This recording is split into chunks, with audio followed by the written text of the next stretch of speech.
بسم اللہ الرحمن الرحیم۔ حضرت عائشہ صدیقہ رضی اللہ عنہ سے روایت ہے کہ حضرت سعد رضی اللہ عنہ کو غزوہ خندق کے دن قریش کے ایک آدمی کا تیر لگا جسے ابن ارکہ کہا جاتا تھا۔ اس کا وہ تیر بازو کی ایک رگ میں لگا۔ رسول اللہ صلی اللہ علیہ وسلم نے مسجد میں اس کے لیے ایک خیمہ نصب کروا دیا تاکہ پاس ہی ان کی عیادت کر سکیں۔ پس جب رسول اللہ صلی اللہ علیہ وسلم خندق سے واپس آئے اور ہتھیار اتارے غسل فرمایا تو جبریل علیہ السلام آپ صلی اللہ علیہ وسلم کے پاس اس حال میں آئے کہ وہ اپنے سر سے غبار جھاڑ رہے تھے۔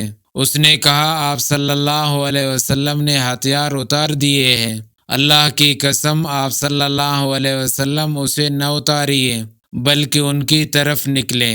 رسول اللہ صلی اللہ علیہ وسلم نے فرمایا کہاں؟ جبریل علیہ السلام نے بنو قریظہ کی طرف اشارہ کیا۔ پس رسول اللہ صلی اللہ علیہ وسلم نے ان سے جنگ کی۔ انہوں نے رسول اللہ صلی اللہ علیہ وسلم کے حکم پر قلعے سے اترنے پر رضامندی ظاہر کی، لیکن رسول اللہ صلی اللہ علیہ وسلم نے اس بارے میں فیصلہ کو سعد کی طرف بدل دیا تو انہوں نے کہا میں ان کے بارے میں یہ فیصلہ کرتا ہوں کہ ان میں سے لڑائی کرنے والے کو قتل کر دیں اور عورتوں اور بچوں کو قیدی بنا لیں اور ان کے مال کو تقسیم کر لیں۔